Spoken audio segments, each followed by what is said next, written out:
Un día llegué y escuché risas en mi sala. Mi nuera estaba mostrando la casa a un comprador. Pensé en venderla, suegra. Total, usted ya vivió su vida, respondí serena. ¿Y tú? Acabas de empezar a arruinar la tuya. El silencio cayó como un golpe. Se quedó pálida. Nunca olvidaré el sonido de esas risas. Era martes por la tarde cuando regresé de mi consulta médica. Apenas había cerrado la puerta cuando las escuché. Carcajadas desconocidas rebotando en las paredes que yo misma levanté hace 35 años. Risas que no me pertenecían, en una casa que sí. Dejé mi bolso en la entrada. Mis manos temblaban, no por miedo, sino por algo que aún no sabía nombrar. Caminé despacio hacia la sala, cada paso sobre el piso de madera maciza que elegí pieza por pieza. Y entonces los vi. Vanessa, mi nuera, estaba de pie junto a la ventana principal, señalando el jardín con ese gesto de dueña que había perfeccionado en los últimos meses. A su lado, un hombre de traje gris tomaba fotografías con su celular. Un hombre que yo jamás había visto en mi vida. Los acabados son originales, decía ella con una sonrisa brillante. Mire estos techos altos, esta iluminación natural. Es una joya de propiedad. Me quedé paralizada en el umbral. El desconocido asintió, escribiendo algo en una libreta. ¿Y cuánto pide por ella? Vanessa ni siquiera se inmutó. 4.800.000 pesos. Es un precio justo considerando la ubicación y el tamaño del terreno. 4.800.000 pesos.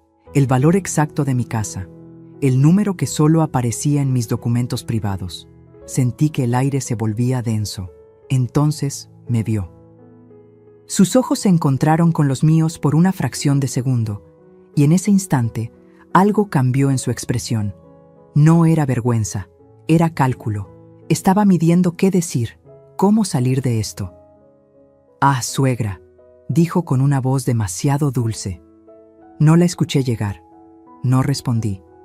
Solo sostuve su mirada mientras el desconocido me extendía la mano. «Buenas tardes, señora. Soy el ingeniero Maldonado. Vine a conocer la propiedad». Mi boca se movió sola. ¿A conocer mi propiedad? Vanessa soltó una risa nerviosa. Es que... Bueno, pensé que sería buena idea explorar opciones. Se acercó a mí, bajando la voz como si compartiera un secreto. Total, usted ya vivió su vida, suegra. Esta casa es demasiado grande para una sola persona. ¿No cree que sería mejor venderla y que todos aprovecháramos ese dinero? El silencio que siguió fue ensordecedor. El ingeniero Maldonado tosió incómodo, mirando entre Vanessa y yo como si acabara de entender que había entrado en un campo minado. Pero yo no aparté los ojos de ella, de esa mujer que llegó a mi casa hace 2 años pidiendo refugio, que durmió en mis sábanas, que comió de mis platos, que juró frente a mi hijo que lo amaría en la riqueza y en la pobreza. Ya vivió su vida. Esas 4 palabras daban vueltas en mi cabeza como abejas furiosas. Respiré hondo. Sentí cómo la sangre subía a mis mejillas, no de vergüenza, sino de algo más primitivo, más antiguo, algo que había dormido en mí durante demasiado tiempo. Cuando hablé, mi voz salió tranquila, demasiado tranquila. «¿Y tú?»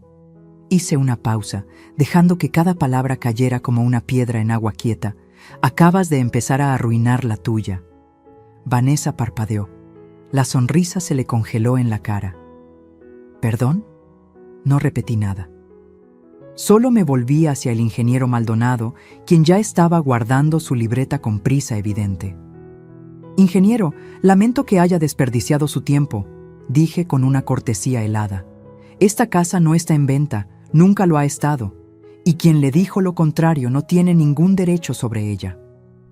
El hombre asintió rápidamente, murmurando disculpas mientras se dirigía a la puerta.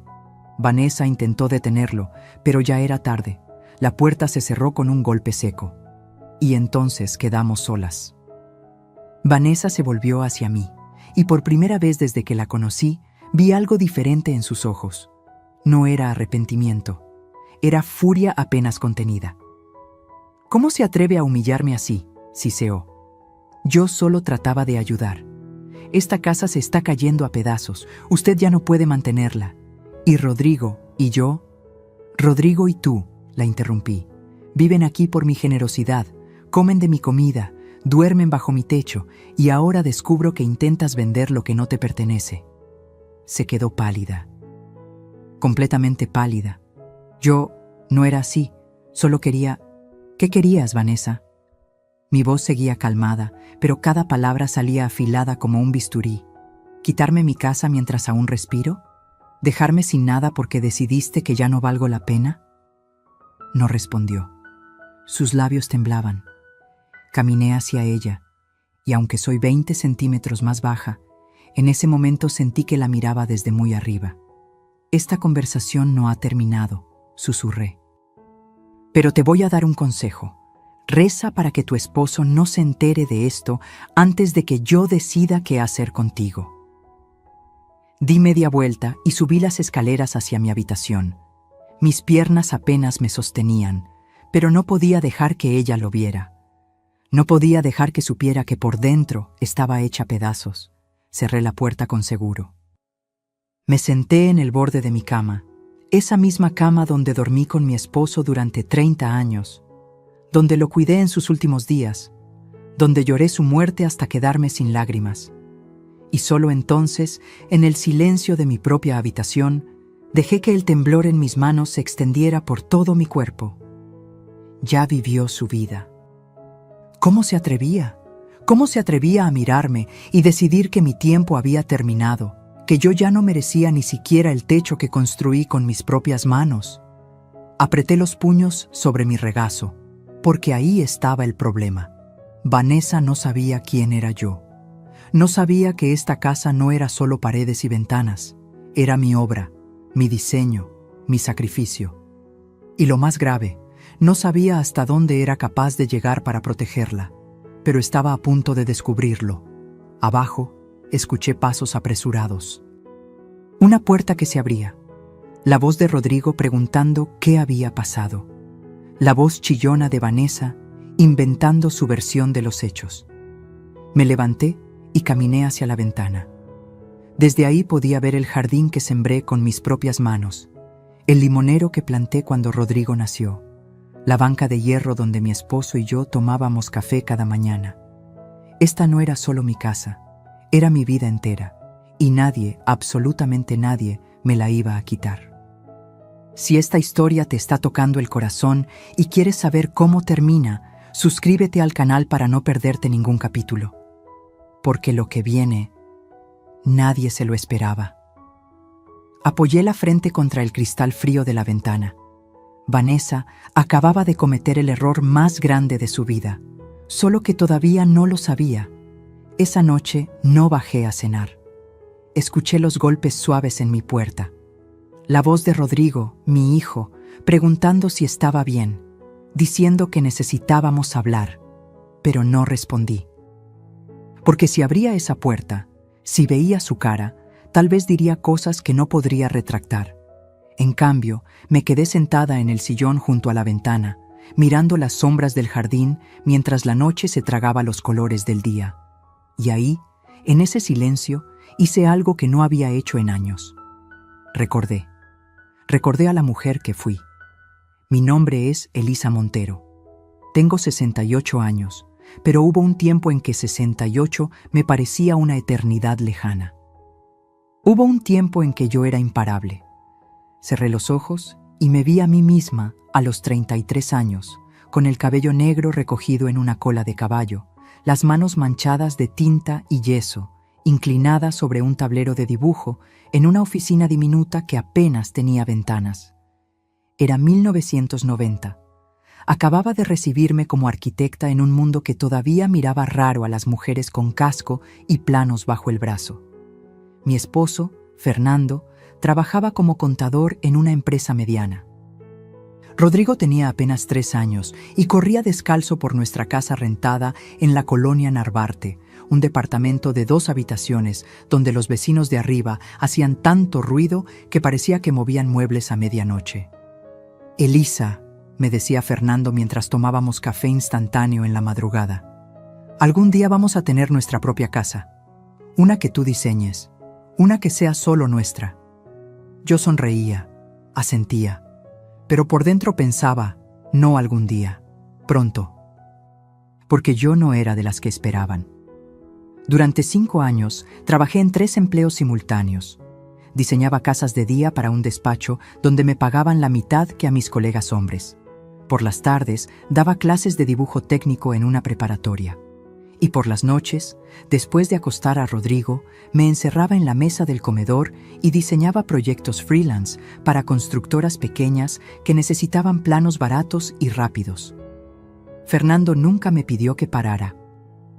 Jamás me dijo, ya es suficiente, o descansa. Él cuidaba de Rodrigo cuando yo tenía entregas. Me preparaba té cuando mis ojos ya no podían enfocar los números. Me masajeaba los hombros cuando el peso de las preocupaciones me doblaba la espalda.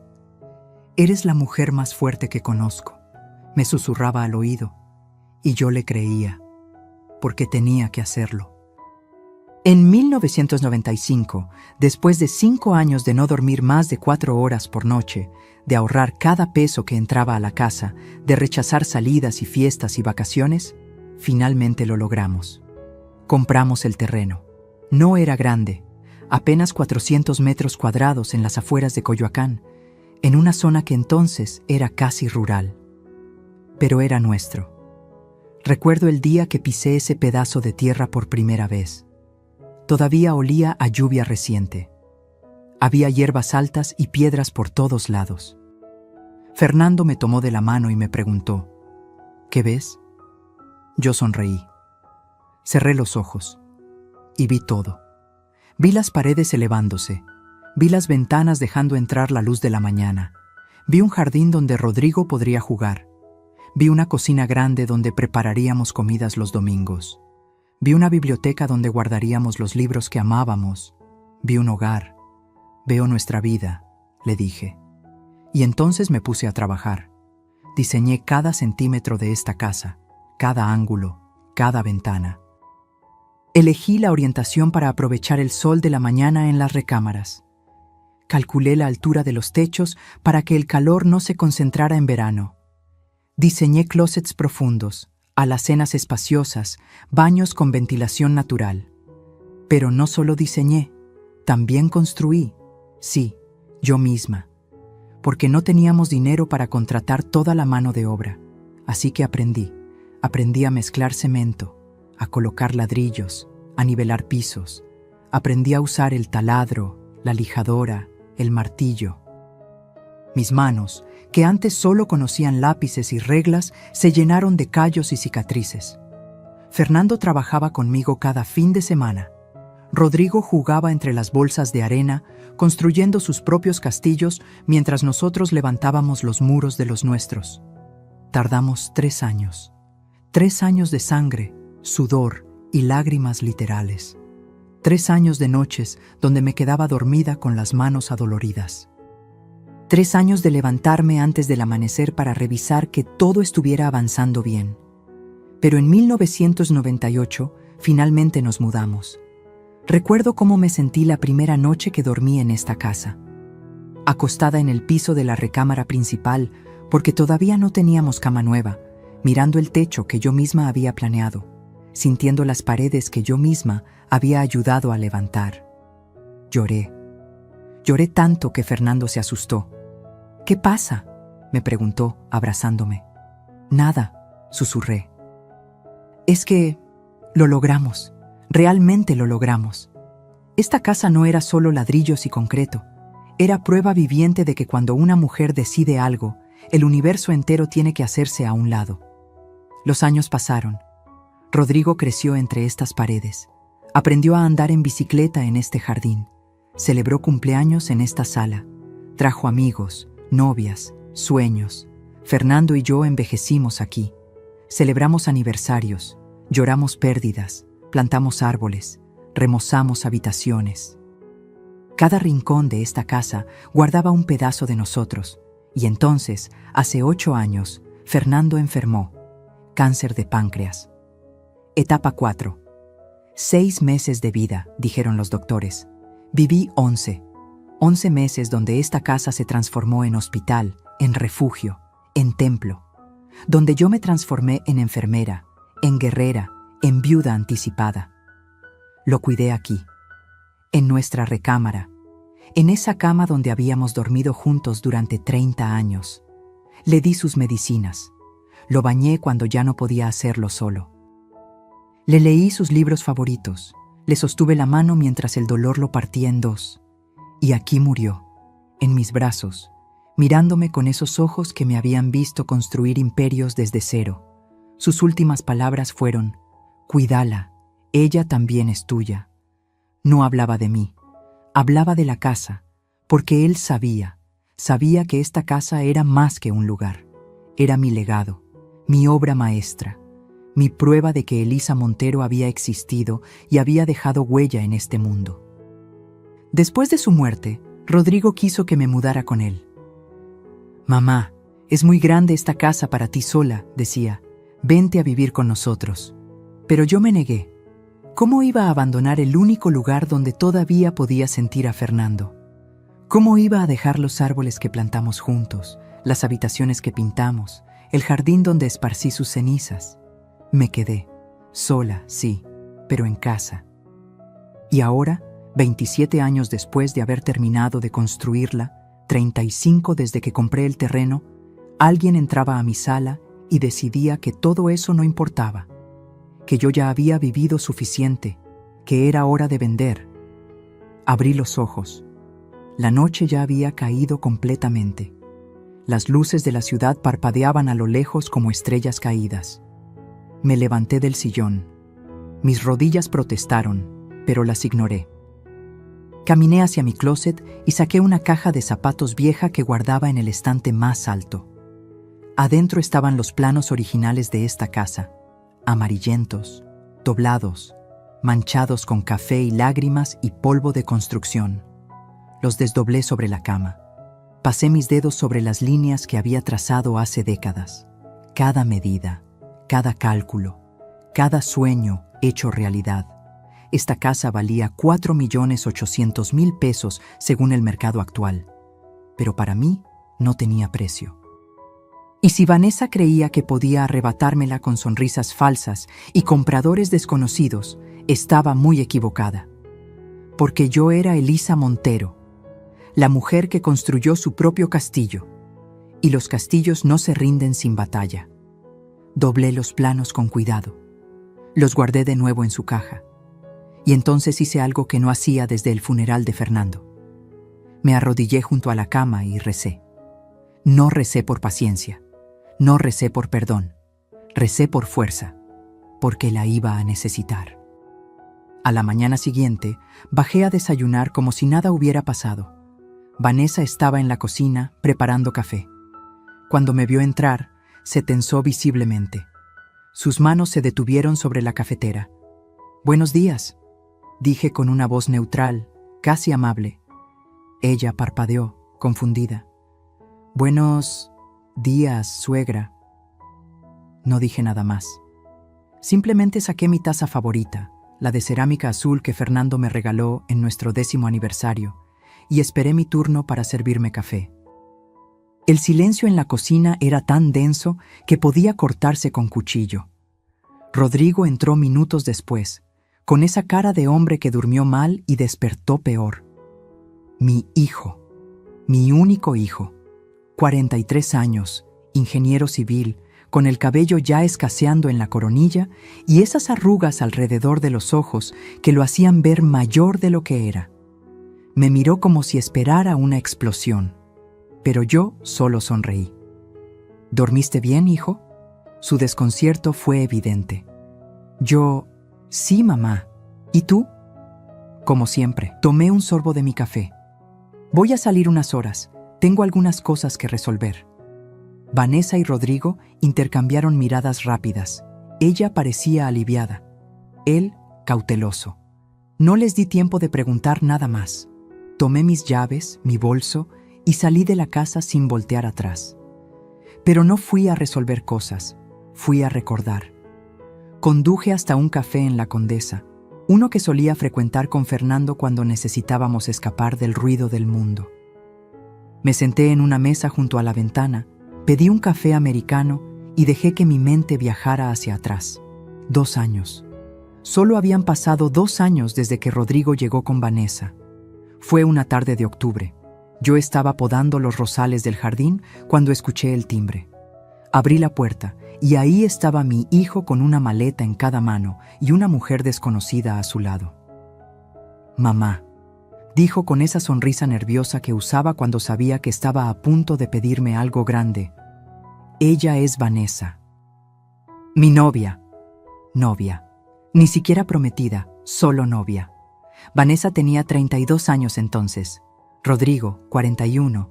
9 años de diferencia. Cabello largo y negro, perfectamente lacio.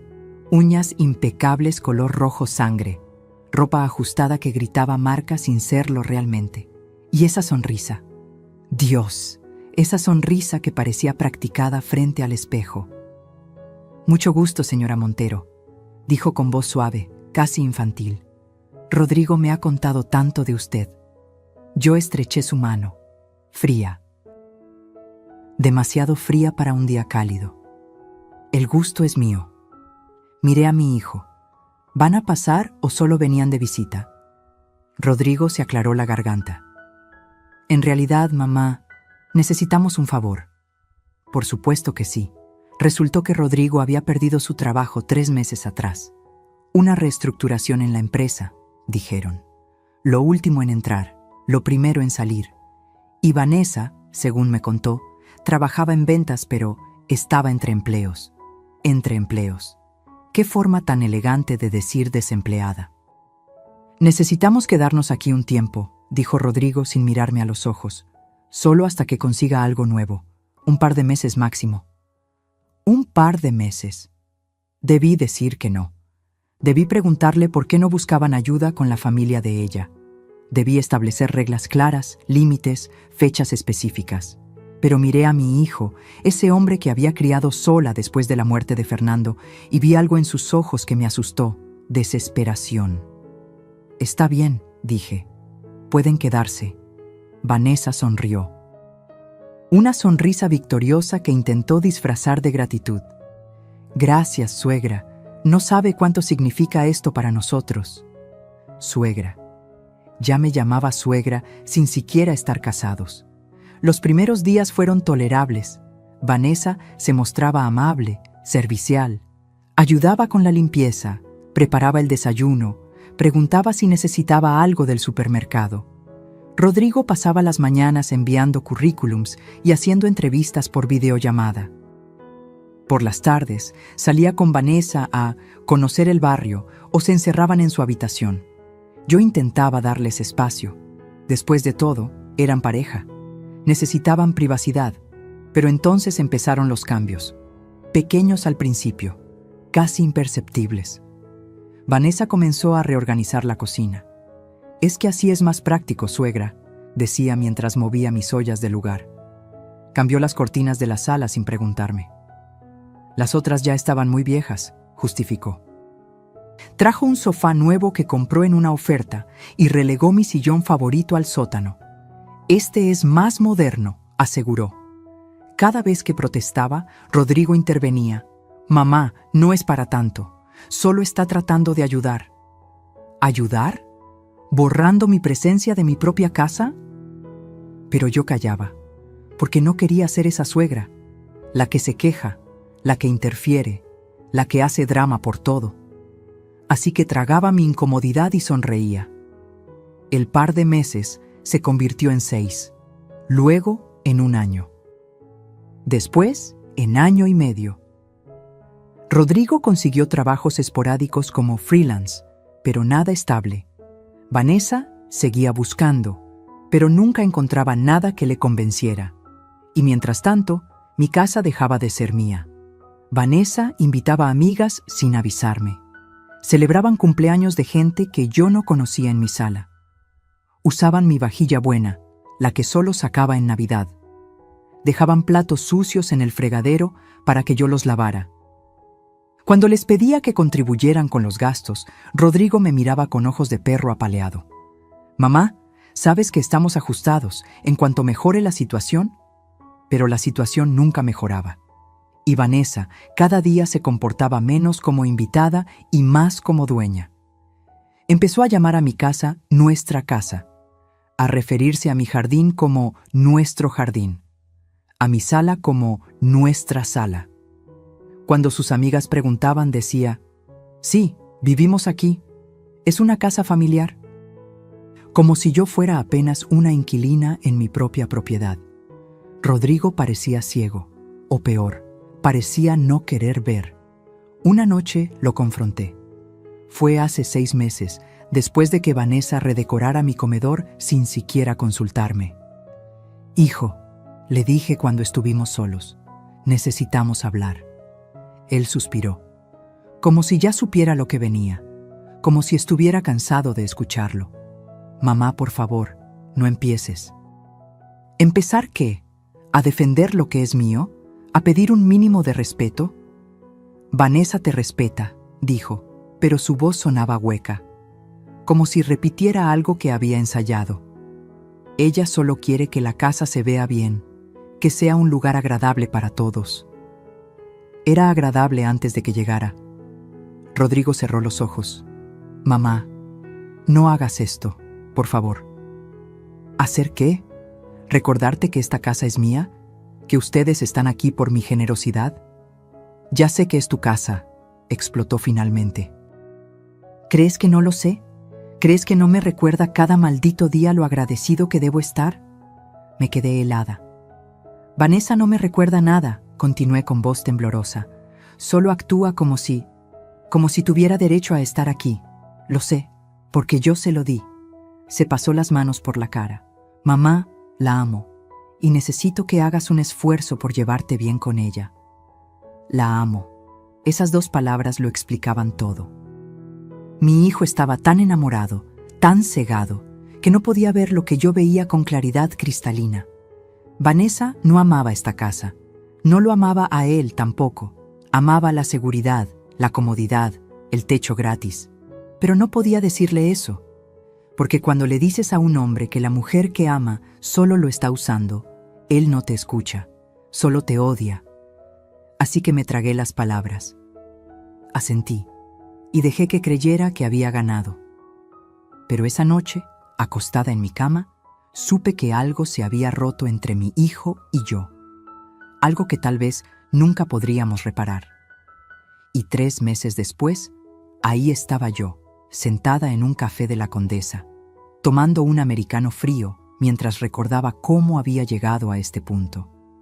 Cómo había permitido que una desconocida entrara en mi vida y la desmantelara pieza por pieza. Cómo había perdido a mi hijo sin siquiera darme cuenta del momento exacto en que sucedió. Pagué la cuenta. Salí del café. Y mientras caminaba hacia mi coche, tomé una decisión. No iba a recuperar a mi hijo discutiendo con él.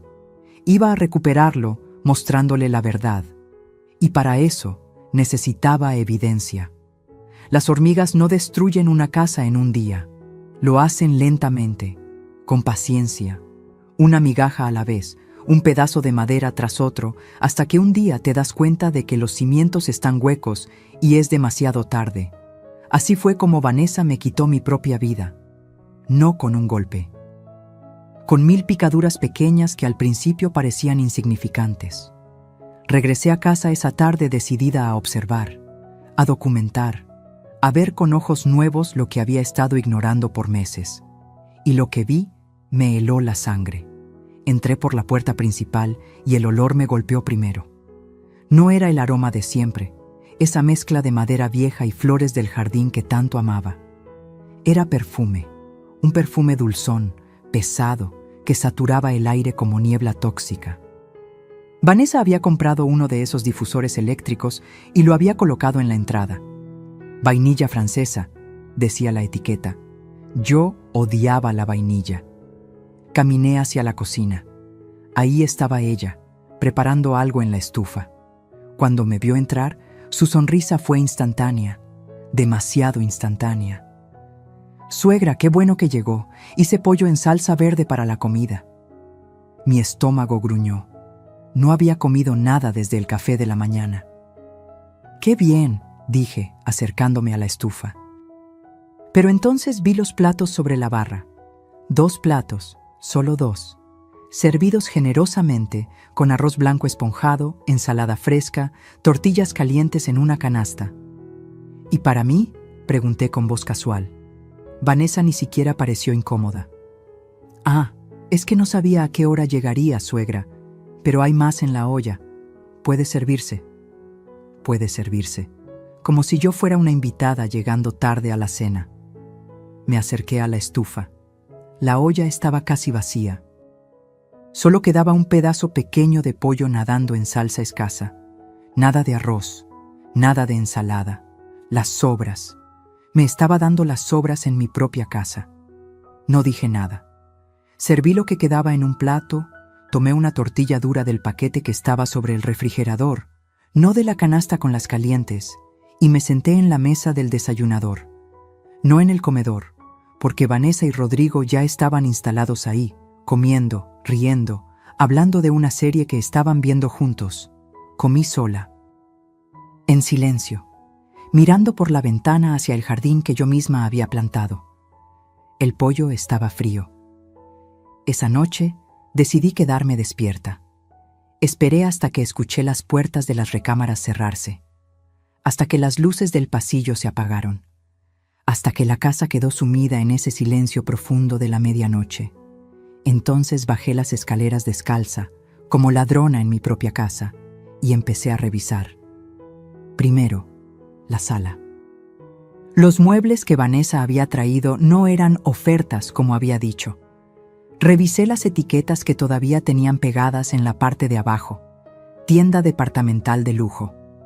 Cada pieza costaba más de 40,000 pesos. ¿Con qué dinero los había comprado si supuestamente estaba sin trabajo? Abrí los cajones del mueble nuevo. Facturas, montones de facturas a nombre de Vanessa Quiroga Sánchez, tarjetas de crédito, 4 diferentes, todas con saldos en números rojos. Tomé fotos con mi celular.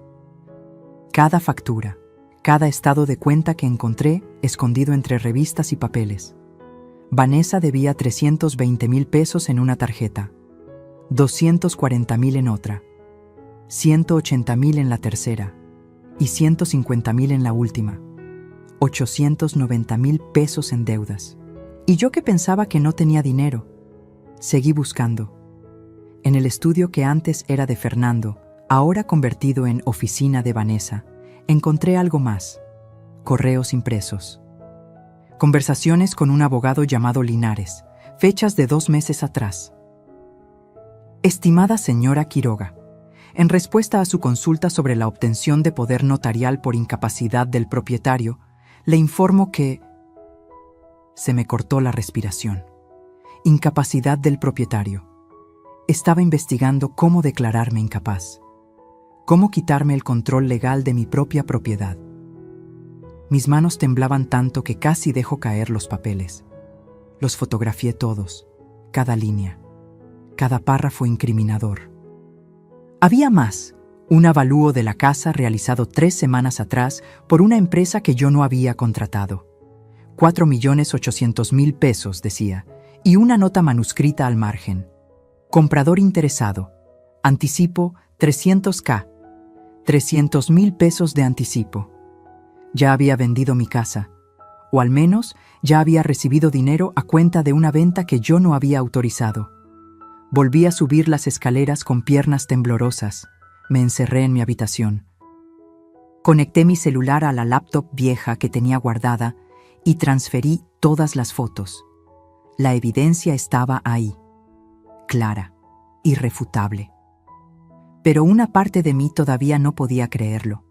Todavía quería pensar que tal vez había malentendido, que tal vez Vanessa tenía una explicación. Qué ingenua fui. Los días siguientes fueron una pesadilla silenciosa.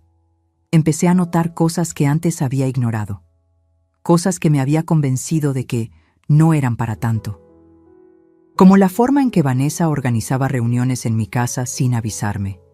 Sus amigas llegaban en las tardes, se instalaban en la sala como si fuera suya, bebían mi vino, usaban mi baño, dejaban manchas de lápiz labial en mis copas de cristal. Una vez protesté: «Vanessa, me hubiera gustado que me avisaras que vendrían visitas».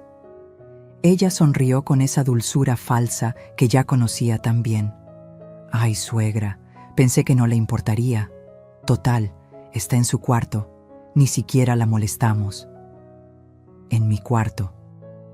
Como si yo fuera una anciana recluida en un asilo, o como el día que llegué de hacer las compras y encontré mi recámara cerrada con seguro, desde afuera. «¿Por qué está cerrada mi habitación?», pregunté, con las bolsas del súper todavía en las manos.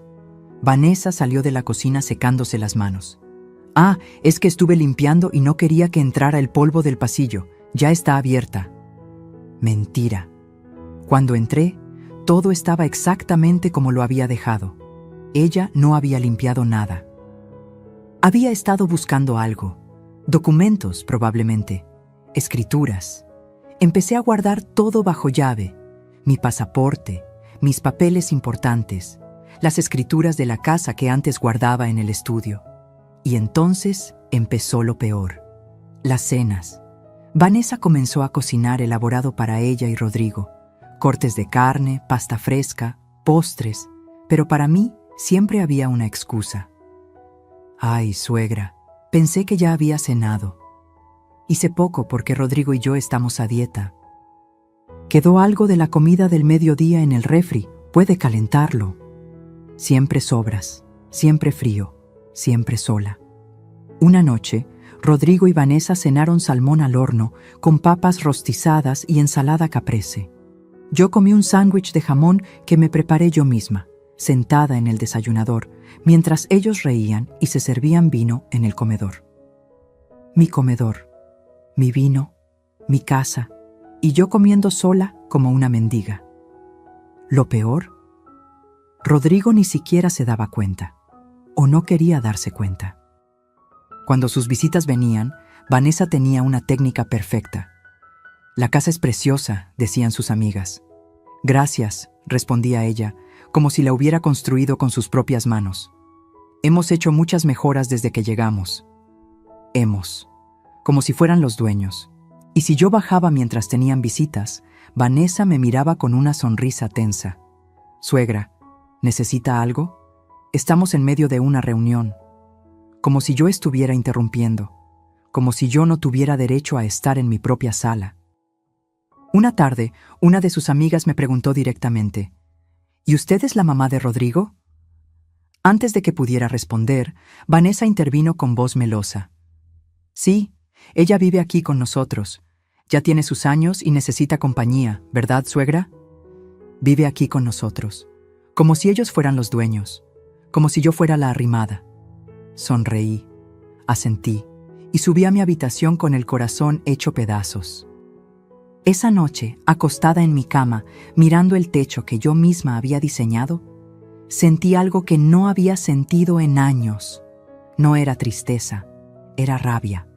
Una rabia profunda, antigua, que nacía desde algún lugar oscuro de mi pecho y se extendía como fuego por mis venas. ¿Cómo había permitido esto? ¿Cómo había dejado que esta mujer entrara en mi vida y la deshiciera pieza por pieza? ¿Cómo había permitido que me tratara como basura en mi propia casa? Pero la rabia no era solo contra Vanessa. Era contra mí misma, por ser cobarde, por callar, por sonreír cuando debía gritar, por ser la suegra buena cuando debía ser la dueña de mi propia vida. Me levanté de la cama. Caminé hacia el espejo. La mujer que me miraba tenía 68 años. Arrugas alrededor de los ojos, canas asomándose entre el cabello teñido, manos con manchas de la edad. Pero también tenía algo más. Tenía la mirada de alguien que había construido imperios, que había levantado casas con sus propias manos, que había sobrevivido pérdidas que hubieran destruido a otros. «Ya basta», le dije a mi reflejo. Y por primera vez en 2 años sentí que la mujer del espejo me creía. Hay momentos en la vida donde todo cambia en un segundo. Un diagnóstico médico, una llamada a medianoche, una puerta que se abre y revela algo que no debías ver. Para mí, ese momento llegó un martes por la mañana, 3 días después de encontrar las deudas de Vanessa. Rodrigo había salido temprano a una entrevista de trabajo. Vanessa todavía dormía, o al menos eso creía yo. Bajé a la cocina a prepararme café cuando vi el sobre. Estaba sobre la mesa del comedor, Manila, grande, con el logotipo de una notaría impreso en la esquina superior. Notaría Pública 186, Lic. Humberto Carmona Soto. El sobre estaba abierto. Debí dejarlo ahí. Debí respetar la privacidad. Pero ya no era momento de debería. Saqué los documentos, y lo que leí me quitó el aire de los pulmones.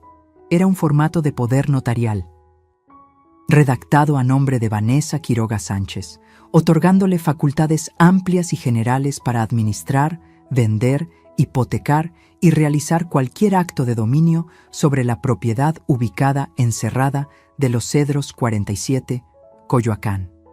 Mi casa, mi dirección. Pero lo más espantoso no era eso. Era la firma al final del documento. Una firma temblorosa, irregular, que supuestamente era mía. Solo que yo jamás había firmado ese papel. Las manos me temblaban tanto que casi dejo caer las hojas. Había más documentos. Una carta del notario solicitando la comparecencia de la señora Elisa Montero para ratificar el poder otorgado, fechada hace 2 semanas. Y una respuesta manuscrita, supuestamente de mi puño y letra, diciendo: por motivos de salud no puedo presentarme personalmente. Autorizo que mi nuera Vanessa Quiroga proceda en mi representación. Mi letra, o al menos una imitación casi perfecta de ella. Sentí que las paredes se cerraban sobre mí. Vanessa no solo estaba planeando venderme la casa, ya había falsificado documentos para hacerlo legalmente. Fotografié todo, cada página, cada firma falsa, cada línea incriminatoria, y entonces encontré algo más, una copia de mi identificación oficial. Pero no era mi IFE actual, era una vieja, una que había perdido hace 2 años y reporté como extraviada. ¿Cómo la había conseguido? La respuesta llegó como un golpe. Había estado revisando mi basura, mis cajones, mis documentos viejos guardados en cajas del sótano. Había estado planeando esto desde hace meses. El sonido de pasos en el piso de arriba me paralizó.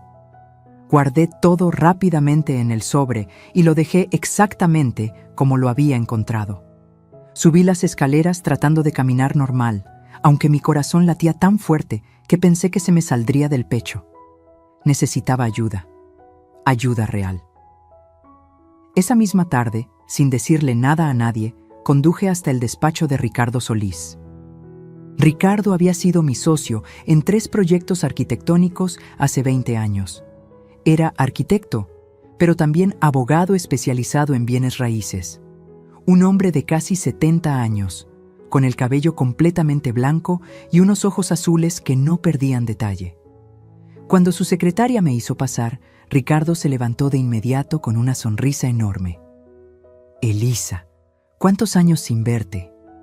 Me abrazó con ese afecto genuino que solo los viejos amigos pueden dar. ¿A qué debo el honor? Me senté frente a su escritorio, y entonces, sin poder contenerme más, me quebré. Lloré. Lloré como no había llorado desde el funeral de Fernando. Lloré por la humillación, por la traición, por la rabia contenida durante meses. Ricardo me dejó llorar. No dijo nada. Solo me pasó una caja de pañuelos y esperó. Cuando finalmente pude hablar, le conté todo. Cada detalle, cada humillación, cada documento que había encontrado. Le mostré las fotografías en mi celular. Su expresión cambió con cada imagen, de preocupación a incredulidad, de incredulidad a furia contenida. «Esto es falsificación de documentos», dijo finalmente, con voz grave. «Es fraude, intento de despojo, podría ir a la cárcel por esto». «Lo sé», susurré. «¿Rodrigo sabe algo?» Negué con la cabeza. «No lo creo. Él está cegado. Cree que ella lo ama». Ricardo se reclinó en su silla, mirándome con esos ojos que habían visto demasiadas cosas en su carrera. Elisa, necesitas actuar rápido. Si ella ya está contactando notarios, si ya tiene documentos falsificados, está más cerca de lo que crees de lograr su objetivo. ¿Qué hago? Primero, vamos a ir a esa notaría. Vamos a hablar con el licenciado Carmona y a dejar claro que tú nunca has otorgado ningún poder. Eso invalidará cualquier trámite que ella intente hacer. ¿Y después? Después, hizo una pausa. Después necesitas decidir qué tan lejos quieres llegar, porque esto no se arregla con una conversación. Esto es una batalla legal, y tu hijo va a quedar en medio. Esas palabras me cayeron como piedras en el estómago. Mi hijo, mi único hijo. Necesito pensar, dije. Piénsalo rápido. Cada día que pasa, ella tiene más tiempo de completar su plan. Salí de su oficina con la cabeza dando vueltas. Pero antes de irme a casa, hice algo más. Conduje hasta la notaría 186. Era un edificio pequeño en la colonia Roma. Segundo piso, placa dorada en la puerta. Lic. Humberto Carmona Soto, notario público. Respiré hondo y entré. La recepcionista me recibió con una sonrisa profesional. Buenas tardes. ¿En qué puedo ayudarla? Necesito hablar con el licenciado Carmona. Es urgente. ¿Tiene cita? No, pero es sobre un poder notarial que supuestamente otorgué y que jamás he firmado. La sonrisa se desvaneció. Un momento, por favor. Desapareció en una oficina interior. Minutos después, salió un hombre de unos 50 años, traje impecable, expresión seria. Señora Montero, pase por favor. Me condujo a su oficina. Cerró la puerta. Dígame qué sucede. Le expliqué todo. Le mostré las fotografías. Le mostré mi identificación actual. Su rostro se fue poniendo cada vez más pálido. Señora, dijo finalmente, yo nunca he tramitado ningún poder a su nombre. Nunca he recibido documentos suyos. Me quedé helada. ¿Qué? El logotipo en ese sobre es el de mi notaría, sí. Pero esos documentos son falsos. Alguien los elaboró usando mi membrete, mi sello, mi firma, todo falsificado. El mundo se detuvo. ¿Está seguro? Completamente. Y esto es gravísimo. No solo están intentando despojarla de su propiedad, están involucrando a mi notaría en un fraude. Se levantó, caminando de un lado a otro. Necesito hacer una denuncia formal. Y usted también. ¿Denuncia? Ante el Ministerio Público. Esto es un delito federal, señora Montero. Falsificación de documentos públicos, uso de sellos oficiales falsos, fraude en grado de tentativa. La persona responsable de esto puede enfrentar entre 4 y 12 años de prisión. Sentí que me mareaba. 12 años. Vanessa podría ir a prisión por 12 años. Y Rodrigo, Dios, Rodrigo quedaría destrozado. Necesito tiempo, susurré, para hablar con mi hijo primero. El notario me miró con compasión. Lo entiendo, pero no tarde demasiado. Estos criminales no suelen detenerse con el primer intento. Si este plan falla, intentarán otro, y otro, hasta que logren su objetivo. Salí de ahí con las piernas temblorosas. Me senté en mi coche durante no sé cuánto tiempo, incapaz de arrancar, incapaz de moverme. Vanessa no era solo una oportunista, no era solo una aprovechada, era una criminal, una delincuente profesional que había escogido a mi familia como su próxima víctima. Y mi hijo dormía cada noche al lado de esa mujer sin tener idea de quién era realmente. Arranqué el coche. Conduje de regreso a casa con el piloto automático. Cuando llegué, ya había oscurecido. Las luces de la sala estaban encendidas. Podía escuchar la televisión. Entré con cuidado. Vanessa y Rodrigo estaban en el sofá, viendo una película, compartiendo una manta, comiendo palomitas. Una estampa perfecta de pareja feliz. Vanessa me vio y sonrió. Esa sonrisa que ahora reconocía como lo que era, una máscara. Suegra, ¿quiere palomitas? Hice extra. Mi voz salió sorprendentemente tranquila. No, gracias. Voy a subir a descansar. Que duerma bien, dijo Rodrigo sin voltear a verme, con los ojos pegados a la pantalla. Subí las escaleras lentamente. Me encerré en mi habitación. Y ahí, sola, tomé mi celular y marqué el número de Ricardo. Ricardo, dije cuando contestó. Necesito que hagamos algo más. Necesito investigar a Vanessa Quiroga. Todo sobre ella. ¿De dónde viene? ¿Qué ha hecho antes? Si tiene antecedentes. ¿Sospechas que no es la primera vez? Sospecho que mi hijo y yo somos solo sus últimas víctimas. Hubo una pausa del otro lado. Lo haré. Tengo un contacto que puede ayudarnos. Pero Elisa, prepárate para lo que podamos encontrar. Ya estoy preparada, mentí, porque en realidad no tenía idea de lo que estaba por descubrir, ni de cuán profundo era el abismo en el que Vanessa había arrastrado a mi familia. 3 días después, Ricardo me llamó. Elisa, necesito que vengas a mi oficina. Ya. Su voz sonaba tensa, casi urgente. ¿Encontraste algo? No por teléfono. Ven ahora. Colgó antes de que pudiera responder. Le dije a Vanessa que iba al médico. Ella apenas levantó la vista de su celular. Que le vaya bien, suegra.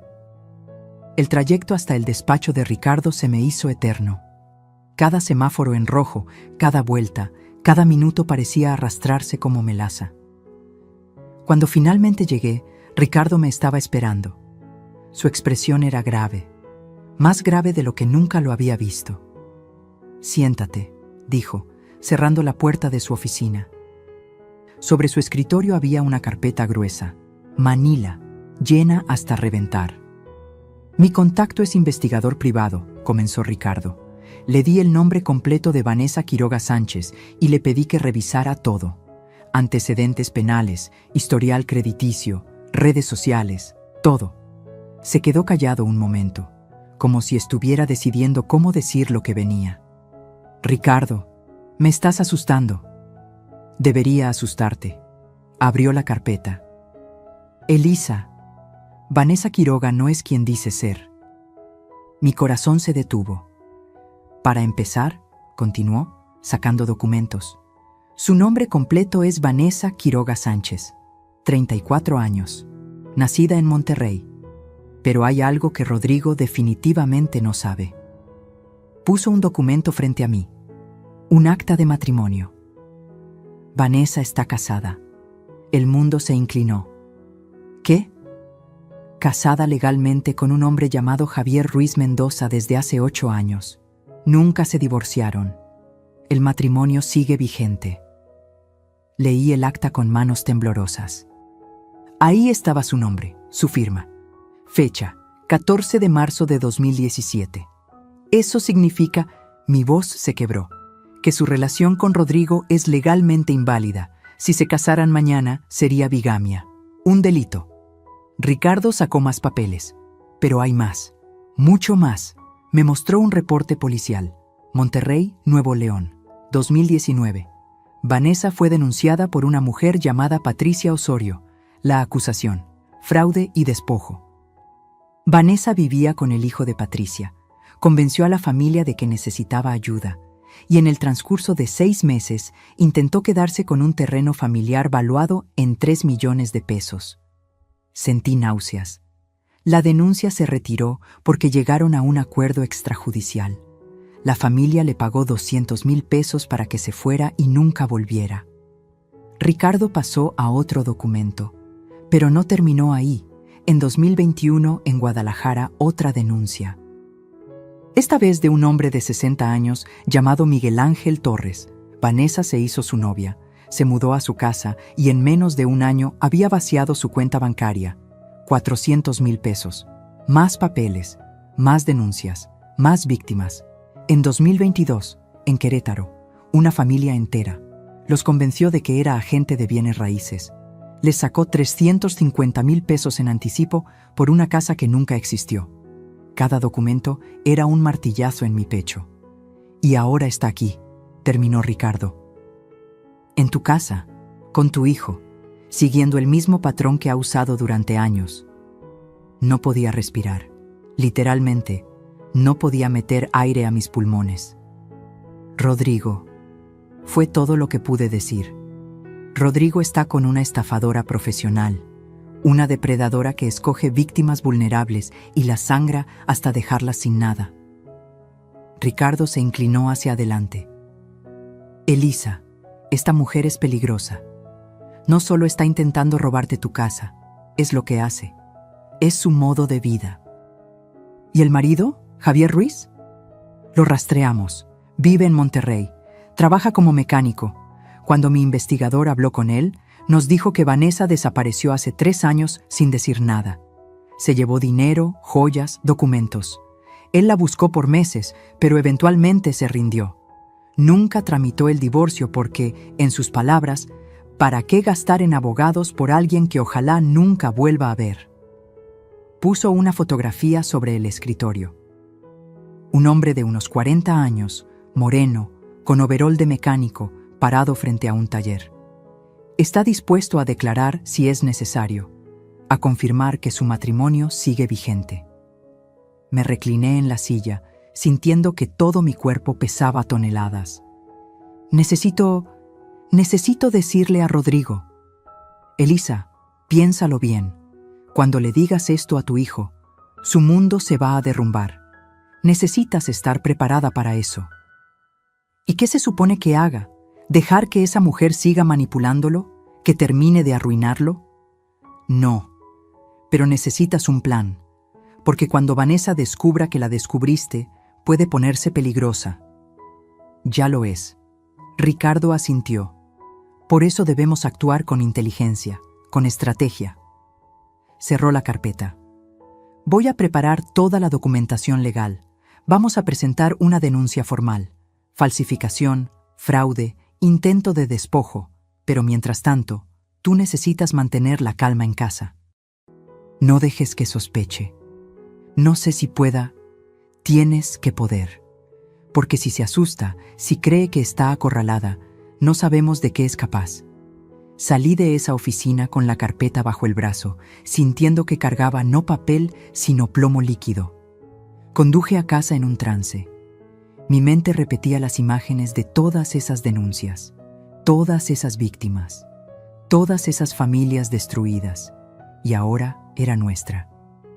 Cuando llegué, la casa estaba en silencio, demasiado silencio. Subí las escaleras y ahí fue cuando lo escuché. Voces, saliendo de la habitación de Rodrigo, Vanessa y él, discutiendo. Me acerqué sin hacer ruido. La puerta estaba entreabierta. No puedes seguir así, Rodrigo, decía Vanessa con voz frustrada. Tu mamá nos está asfixiando. No empieces, por favor. Que no empiece.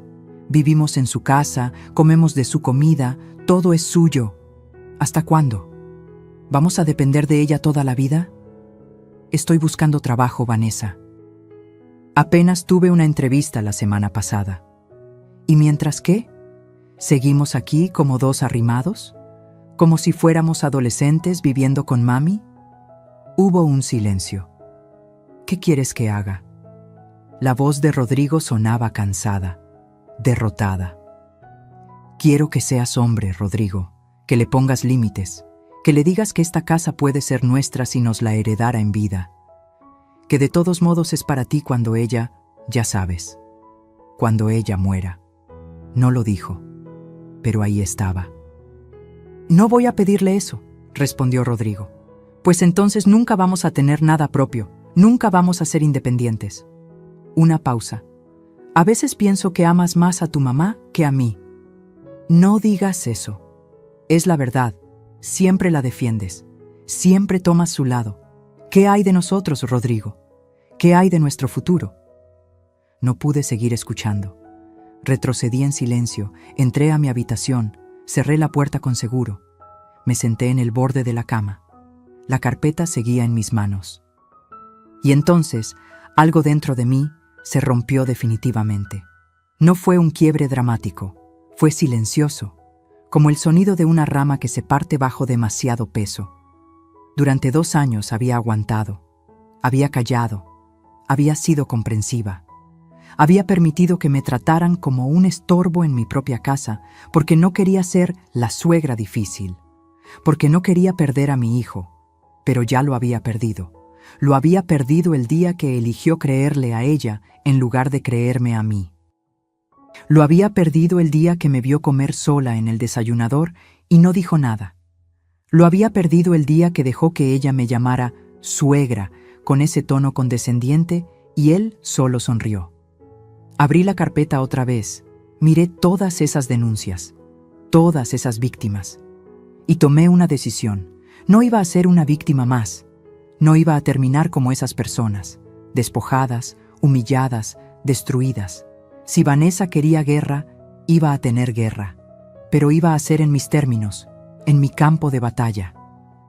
Y ella no tenía idea de con quién se había metido, porque yo era Elisa Montero, la mujer que construyó una casa con sus propias manos, la mujer que sobrevivió a la muerte de su esposo, la mujer que levantó a su hijo sola, y las mujeres como yo no nos rendimos, nos levantamos. Esa noche no bajé a cenar. Me quedé en mi habitación planeando cada movimiento, cada paso, cada jugada, porque Vanessa estaba a punto de descubrir algo que ninguna de sus otras víctimas le había enseñado: que las leonas viejas son las más peligrosas. A la mañana siguiente, bajé a desayunar con una sonrisa. Una sonrisa que me costó ensayar frente al espejo durante 20 minutos. Pero necesitaba que fuera perfecta, creíble. Vanessa levantó la vista de su celular cuando entré a la cocina. Sus ojos me escanearon con desconfianza. «Buenos días», dije con voz alegre. Demasiado alegre para alguien que había pasado la noche sin dormir. «Buenos días, suegra». Su respuesta fue cautelosa. Me serví café. Me senté en la mesa, y entonces dejé caer la bomba que había preparado. «Estuve pensando», dije, removiendo el azúcar lentamente, «en lo que dijiste el otro día, sobre la casa». Vanessa se tensó inmediatamente. «Yo no quise ofenderla, suegra». «No me ofendiste». Tomé un sorbo de café. «Tenías razón. Esta casa es muy grande para mí sola, y ustedes llevan ya 2 años aquí. Tal vez es momento de hacer algunos cambios». Los ojos de Vanessa se iluminaron como los de un tiburón que huele sangre. ¿Cambios? Estoy vieja, Vanessa, cansada.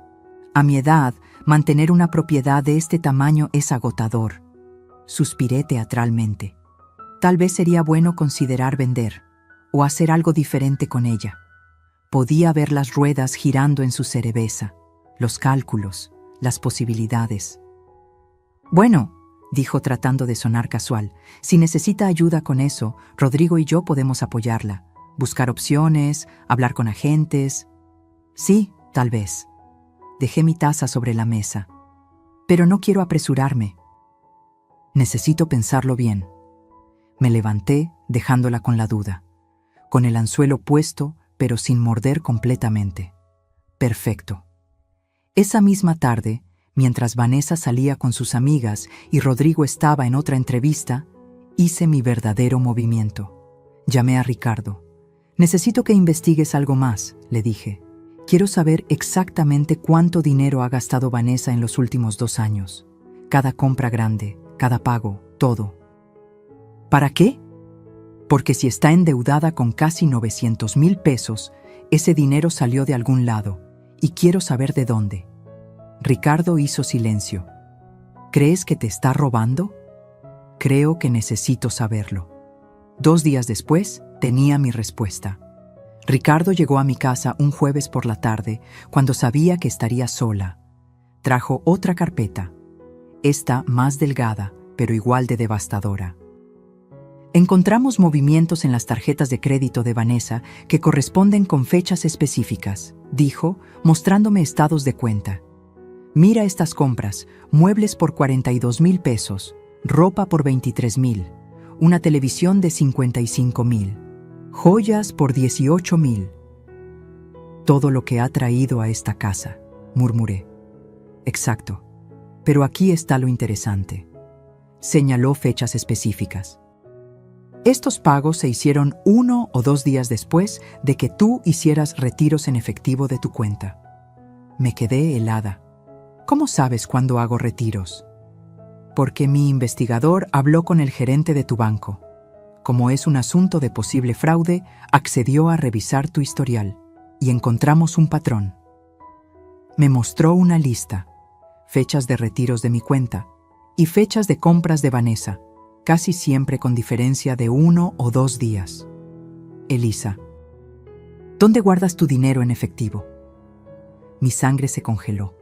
En una caja de seguridad, en mi closet. ¿Vanessa sabe dónde está? Yo no lo creo.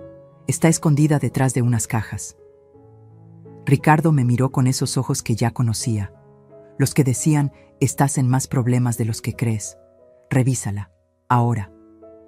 Subimos juntos a mi habitación. Abrí el closet, moví las cajas. Saqué la caja de seguridad metálica que había comprado hace años. La abrí con la llave que siempre llevaba en mi cartera. Adentro debía haber 150,000 pesos, ahorros de toda mi vida, dinero que guardaba para emergencias. Conté los billetes con manos temblorosas, 73,000 pesos. Faltaban 77,000 pesos. No puede ser, susurré. Yo cerré con llave. Siempre cierro con llave. Ricardo levantó la caja de seguridad, la examinó, y entonces señaló las marcas diminutas alrededor de la cerradura. La forzaron, probablemente con una ganzúa o una herramienta delgada. Y luego volvieron a cerrarla para que no notaras nada. Me senté en la cama. Las piernas no me sostenían. Me está robando, dije en voz alta. No solo está planeando venderme la casa, me está robando el dinero directamente. Sí, y esto es suficiente para añadir robo a las acusaciones. Ricardo se sentó a mi lado. Elisa, ya tenemos evidencia de todo. Falsificación de documentos, intento de fraude, robo. Es momento de actuar. Todavía no. Me miró sorprendido. ¿Qué? Todavía no, repetí, sintiendo cómo algo dentro de mí se endurecía como acero. Porque si la denuncio ahora, ella va a decir que no sabía nada, que fue un malentendido, que yo le di permiso, va a llorar, va a actuar como víctima, y Rodrigo la va a defender. Entonces, ¿qué propones? Propongo que le demos más cuerda, que la dejemos creer que su plan está funcionando, y cuando esté más confiada, cuando crea que ya ganó, hice una pausa. Entonces cerramos la trampa. Ricardo me estudió durante un largo momento. ¿Estás segura?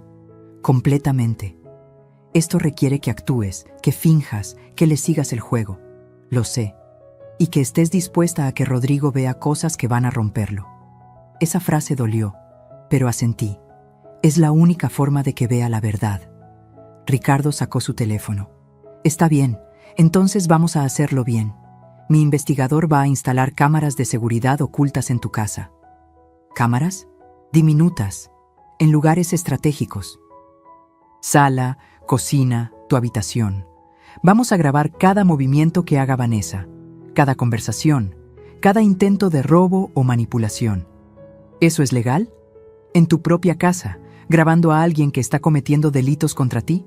Completamente legal, y será evidencia irrefutable. Me levanté. Caminé hacia la ventana. Desde ahí podía ver el jardín donde Fernando y yo plantamos el limonero cuando Rodrigo nació. Ese árbol ahora era enorme, con ramas que daban sombra a medio jardín. Hazlo, dije sin voltear.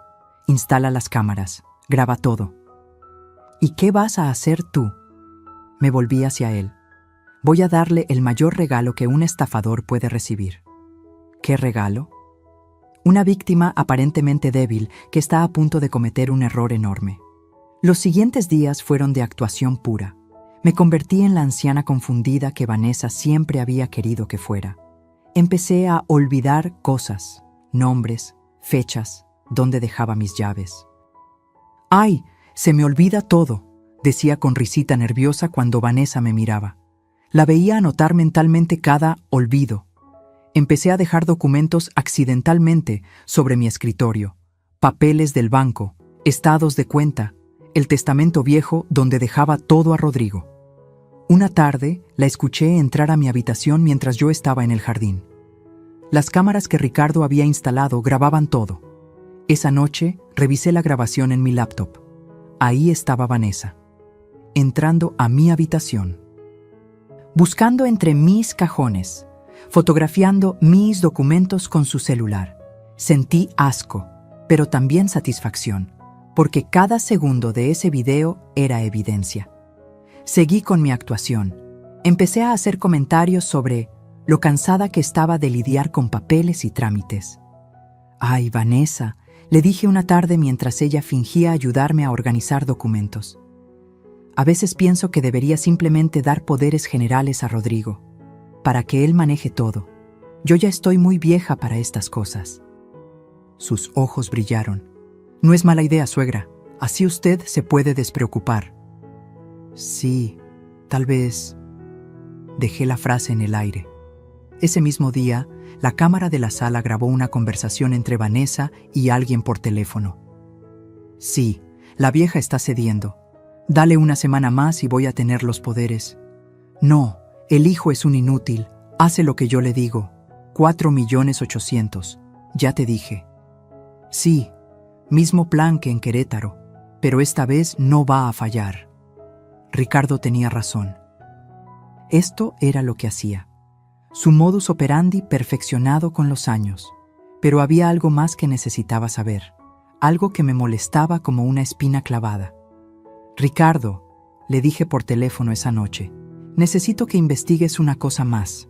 Dime, el marido de Vanessa, Javier Ruiz, quiero que vayas a verlo personalmente, que le muestres fotos de Rodrigo. Quiero saber si Vanessa le ha hablado de nosotros».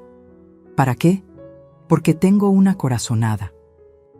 3 días después, Ricardo volvió con información que me dejó sin palabras. «Hablé con Javier Ruiz», dijo. «Le mostré fotos de Rodrigo. ¿Y sabes qué me dijo?».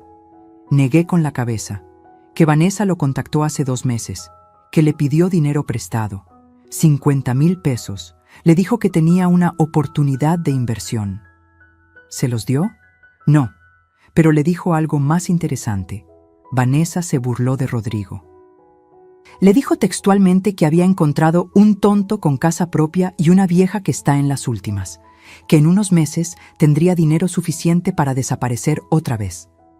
Sentí como si me hubieran dado un puñetazo en el estómago. No por mí.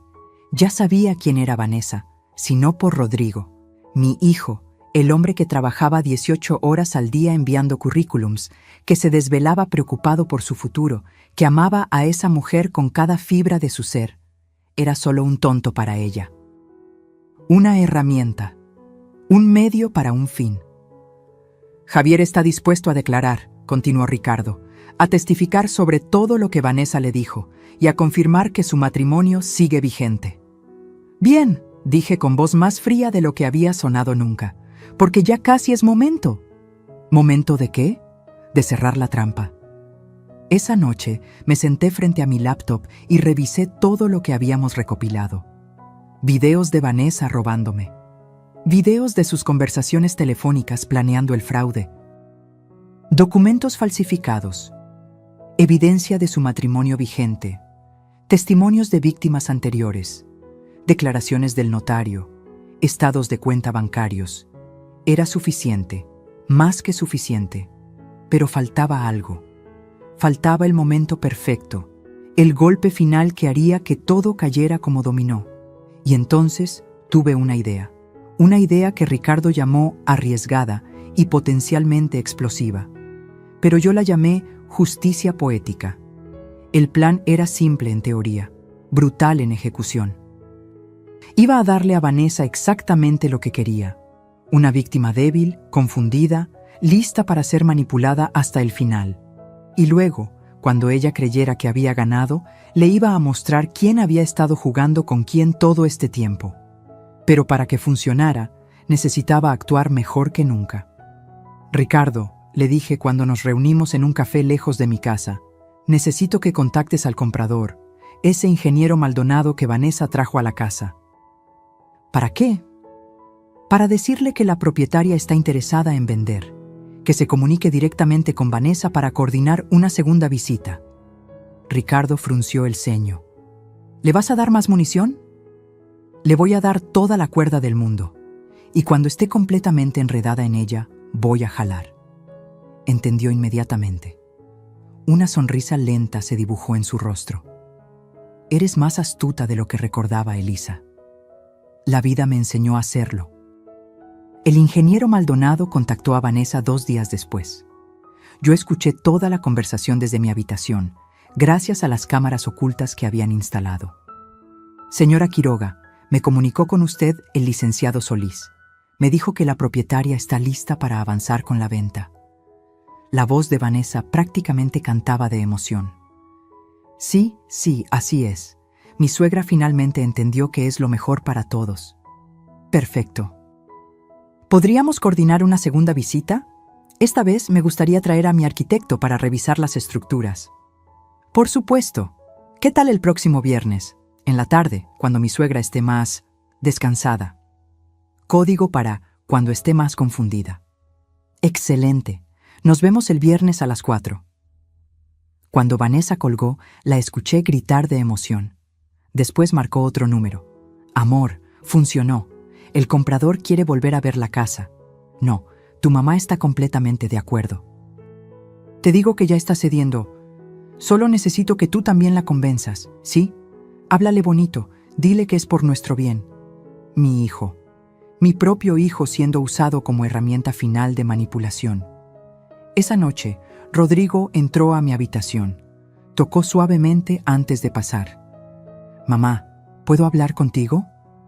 Claro, hijo. Cerré el libro que fingía leer. Siéntate. Se sentó en el borde de mi cama, con esa postura encorvada que tenía cuando algo lo preocupaba. Vanessa me contó que estás considerando vender la casa. Ah, sí. Suspiré teatralmente. Estoy cansada, Rodrigo. Esta casa es demasiado para mí, y ustedes necesitan hacer su vida. Mamá, no tienes que hacer esto por nosotros. Pero quiero hacerlo. Le tomé la mano. Estaba fría. Eres mi único hijo. Quiero verte feliz, establecido. Y si vender esta casa les da a ti y a Vanessa la oportunidad de empezar bien. Vi el conflicto en sus ojos. Parte de él sabía que esto estaba mal. Pero otra parte, la parte que amaba a Vanessa, la parte que quería creerle, ganaba la batalla. ¿Estás segura, mamá? Completamente. Mentira. Solo prométeme algo. Lo que sea. Que cuidarás el dinero, que no lo desperdiciarán, que construirán algo bueno con él. Rodrigo me abrazó. Te prometo que sí, mamá. Te prometo que vamos a hacer esto bien. Cuando salió de mi habitación, tuve que morderme el labio hasta sangrar para no llorar. Porque mi hijo, mi bueno e ingenuo hijo, no tenía idea de que estaba siendo la última pieza del fraude. Los días siguientes fueron de teatro puro. Empecé a actuar como si estuviera en las primeras etapas de demencia senil. Me confundía en conversaciones, olvidaba nombres, repetía preguntas. Una tarde, mientras Vanessa y yo estábamos solas en la cocina, dejé caer la bomba perfecta. Vanessa, dije con voz temblorosa, necesito que me ayudes con algo. Claro, suegra, dígame. Es que hay tantos papeles, tantas cosas que firmar. El banco me llamó ayer y no entendí nada de lo que me dijeron. Me llevé la mano a la cabeza. A veces siento que mi cabeza ya no funciona como antes. Vanessa se acercó con esa falsa compasión que había perfeccionado. No se preocupe, suegra. Para eso estamos Rodrigo y yo. Para ayudarla. ¿De verdad? La miré con ojos llorosos. Porque he estado pensando, tal vez debería darte un poder, para que tú manejes las cosas. Tú eres más joven, entiendes mejor todas esas cosas modernas. Los ojos de Vanessa se iluminaron como si fuera Navidad. Si usted lo considera necesario, suegra, con gusto la apoyo. Es que no quiero ser una carga para nadie. Nunca sería una carga. Me tomó las manos, manos frías, calculadoras. Déjeme ayudarla. Vamos a ir juntas a la notaría. Vamos a arreglar todo bien, con papeles legales, para que usted esté tranquila. ¿Harías eso por mí? Por supuesto, suegra. Somos familia. Familia. La palabra me supo a veneno en la boca. Entonces mañana vamos, dije. Vamos a arreglar todo. Esa noche llamé a Ricardo. Mañana va a intentar llevarme a una notaría. ¿A cuál? No lo sé, pero apuesto a que no será una real, o será algún notario corrupto que trabaje con ella. ¿Vas a ir? Voy a ir, y tú vas a seguirnos. Elisa, esto es peligroso. Lo sé, pero necesito evidencia de ella intentando concretar el fraude. Necesito que quede grabado, documentado, irrefutable. Hubo una pausa. Está bien, pero vas a llevar un grabador oculto y voy a estar a media cuadra en todo momento. A la mañana siguiente, Vanessa estaba radiante. Suegra, qué bueno que despertó. Ya hice cita en la notaría para las 11. ¿Tan rápido? Es que el notario es muy solicitado. Tuvimos suerte de que tuviera un espacio disponible. Claro, porque probablemente no era un notario real. Me vestí lentamente, actuando cada movimiento como si me costara trabajo.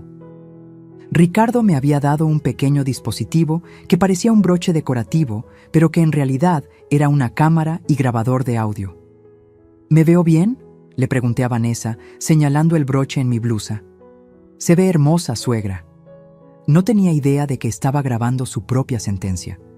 Subimos al coche de Vanessa, un compacto rojo que había comprado en oferta meses atrás. Conducía con esa sonrisa de gato que acaba de atrapar un ratón. Va a ver, suegra. Después de hoy todo va a ser más fácil. Ya no va a tener que preocuparse por nada. Gracias, hija. Usé esa palabra intencionalmente. No sé qué haría sin ti. La notaría quedaba en una colonia que no conocía. Un edificio viejo, con pintura descascarada. Nada que ver con las notarías profesionales que yo conocía. Subimos al segundo piso. La placa en la puerta decía: Lic. Armando Beltrán, Notario Público 243. Entramos a una oficina pequeña, mal iluminada, con ese olor a humedad de los lugares que no reciben mantenimiento. Un hombre de unos 50 años, barrigón, con traje barato, nos recibió con una sonrisa aceitosa. Señora Montero, qué gusto. Pase, pase.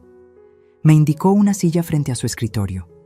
Vanessa se sentó a mi lado, tomándome del brazo como si fuera una niña que necesita guía. Bueno, comenzó el supuesto notario. Entiendo que desea otorgar un poder general a la señorita Quiroga. Así es, dije con voz débil. Ya estoy muy cansada, necesito ayuda. Perfecto. Aquí tengo el documento ya preparado. Sacó unos papeles. Solo necesito que lo lea y firme. Me pasó el documento.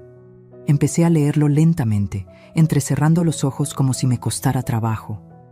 Era exactamente lo que esperaba, un poder amplísimo que le daba a Vanessa control total sobre todos mis bienes.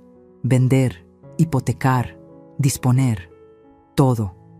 ¿Ya está listo?, pregunté con voz confundida. Pero si acabamos de llegar, es que la señorita Quiroga me envió toda la información por anticipado, explicó el falso notario, para agilizar el trámite. Usted sabe, a su edad es mejor no cansarla con tantas vueltas. A mi edad. Muy considerada, murmuré. Vanessa me apretó el brazo. Firme aquí, suegra, y aquí, y aquí. Tomé la pluma, la acerqué al papel, y entonces me detuve. ¿Sabe qué?, dije, dejando la pluma sobre el escritorio. Creo que mejor lo pienso un poco más. El ambiente en la oficina cambió inmediatamente. ¿Perdón?, dijo Vanessa con voz tensa. Es que es una decisión muy grande. Tal vez debería consultarlo con Rodrigo primero. Pero si ya habló con Rodrigo, suegra, él está de acuerdo. ¿Ah, sí? ¿Cuándo hablé con él? Fingí confusión. No me acuerdo. Anoche, suegra. ¿Ya lo olvidó? Su voz empezaba a sonar irritada.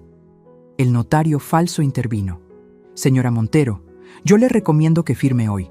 Estos trámites son complicados de reagendar. Pero es que no estoy segura. Me llevé las manos a la cabeza. Mi cabeza está confundida hoy. Tal vez otro día... ¡No! Vanessa casi gritó. Se recompuso inmediatamente. Digo, suegra, ya estamos aquí. El licenciado nos hizo el favor de recibirnos. Solo tome la pluma y firme. Es por su bien. ¿Por mi bien? La miré directamente a los ojos, y por primera vez en semanas, dejé que viera algo real en mi mirada, algo duro, algo peligroso. ¿O por el tuyo? Se quedó pálida. El notario falso intentó intervenir de nuevo, pero yo ya estaba de pie. ¿Saben qué? Creo que mejor me voy. No me siento bien. Suegra, espere. Dije que me voy. Mi voz salió más firme de lo que había sonado en semanas. Caminé hacia la puerta. Vanessa me siguió, tratando de detenerme, pero yo ya estaba en el pasillo. Bajé las escaleras lo más rápido que pude. Escuché a Vanessa detrás de mí, llamándome, pero no me detuve. Salí a la calle. Y ahí estaba Ricardo, esperándome en su coche a media cuadra, exactamente como habíamos planeado. Me subí rápidamente. «Arranca». Él obedeció sin hacer preguntas. Miré por el espejo lateral. Vanessa había salido a la calle, buscándome con la mirada, con el celular en la mano, con esa expresión de pánico mal disimulado. «¿Lo grabaste todo?», preguntó Ricardo. Toqué el broche en mi blusa, cada palabra. «Entonces ya casi es hora». «Sí», dije, sintiendo cómo mi corazón latía fuerte pero firme. Ya casi es hora de que Vanessa conozca a la verdadera Elisa Montero. Pasaron 3 días. 3 días en los que Vanessa intentó acercarse como si nada hubiera pasado. 3 días de sonrisas forzadas y preguntas disfrazadas de preocupación. «Suegra, ¿se siente bien? Ese día en la notaría se veía muy alterada». «Estoy perfectamente», respondía yo con voz neutra. No le di explicaciones, no le di paz, solo le di silencio, y el silencio, descubrí, era el arma más poderosa de todas. La veía retorcerse. Veía cómo su mente trabajaba, tratando de entender qué había salido mal, si yo sospechaba algo, si debía cambiar de estrategia. Pero no sabía que ya era demasiado tarde. El miércoles por la tarde, mientras Vanessa estaba en la sala hablando por teléfono en voz baja, yo estaba en mi habitación coordinando el movimiento final. «Ricardo», dije por teléfono, «es momento. Organiza la cena para el viernes». «¿Estás completamente segura? No hay vuelta atrás después de esto». «Nunca he estado más segura de algo en mi vida». «Está bien. Voy a contactar a todos los involucrados». «¿Javier Ruiz confirmó?» «Confirmó. Va a venir desde Monterrey». «¿Y el ingeniero Maldonado?» «También confirmó, aunque sigue confundido sobre por qué lo estás invitando». «Lo entenderá el viernes». «¿Y Rodrigo? ¿Ya le dijiste?» Esa pregunta me dolió. «No, va a enterarse junto con todos. Necesito que vea todo al mismo tiempo. Es la única forma». Hubo una pausa.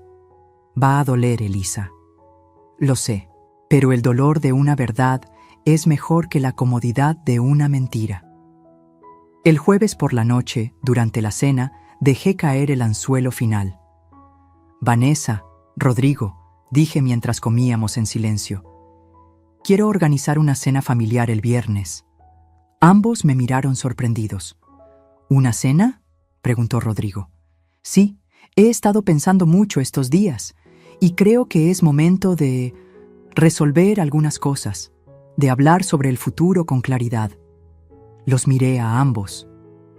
«Quiero que invitemos a algunas personas importantes, para tomar decisiones juntos, como familia». Vanessa recuperó su sonrisa inmediatamente. «Me parece perfecto, suegra. ¿A quién quiere invitar?» «A mi abogado, Ricardo Solís, al ingeniero Maldonado, ese comprador que trajiste, al notario que nos asesorará sobre los trámites». Hice una pausa. «Y a algunas otras personas que creo que deben estar presentes». «¿Otras personas?»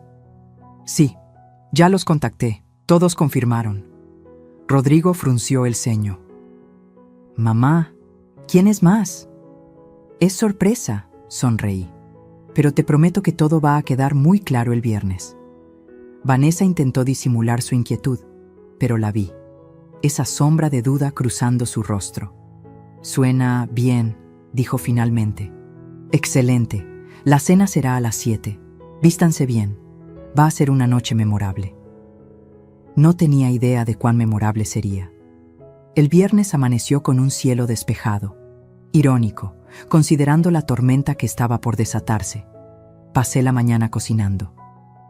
Preparé mole, arroz, frijoles refritos, tortillas hechas a mano, las recetas que Fernando amaba, las que preparaba en ocasiones especiales.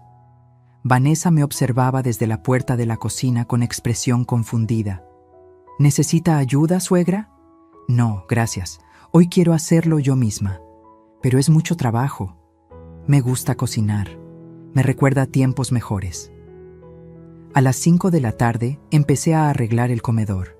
Saqué la vajilla buena, la de porcelana china que solo usaba en Navidad. Los cubiertos de plata, las copas de cristal, la mesa quedó preciosa, elegante, digna, como un escenario para lo que estaba por venir. A las 6 me di un baño largo. Me puse un vestido azul marino que no usaba desde el funeral de Fernando. Me maquillé con cuidado. Me peiné el cabello en un chongo elegante. Cuando bajé las escaleras, Rodrigo me miró asombrado.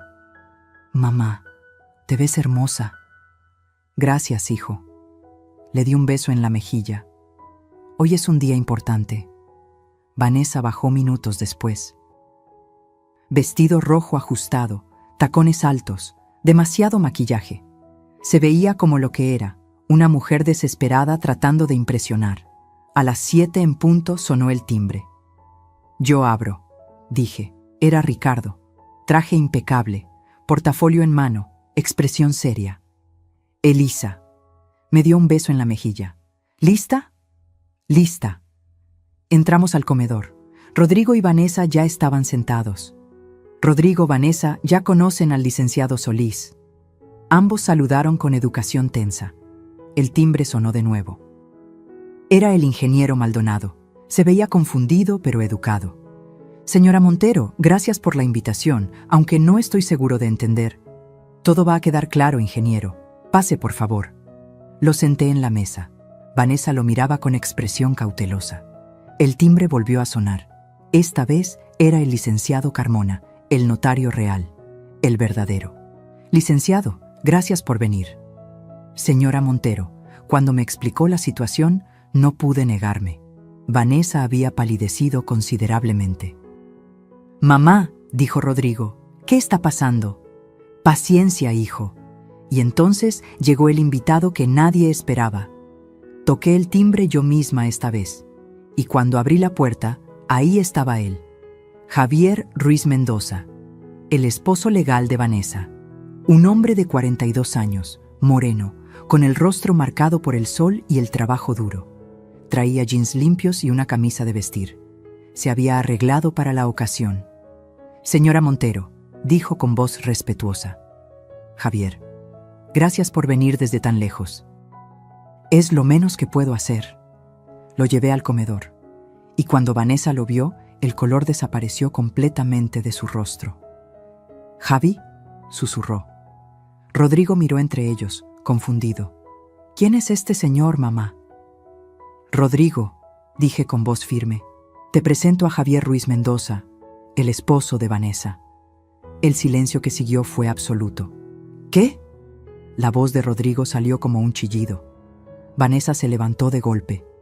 «Esto es un malentendido. Yo puedo explicar. Siéntate». Mi voz cortó el aire como un látigo. Algo en mi tono hizo que obedeciera. Me quedé de pie a la cabecera de la mesa. Todos me miraban, pero yo solo tenía ojos para Vanessa. «Esta cena es sobre la verdad», comencé. «Una verdad que ha estado enterrada bajo mentiras durante 2 años». «Mamá, ¿de qué estás hablando?». Rodrigo se veía completamente perdido. «Déjame mostrarte, hijo». Hice una señal a Ricardo. Él sacó su laptop de su portafolio y la colocó sobre la mesa. La conectó a un pequeño proyector portátil que apuntó hacia la pared blanca del comedor. «Vamos a ver una película», dije. La película de cómo Vanessa Quiroga ha estado destruyendo nuestra familia. Presioné play.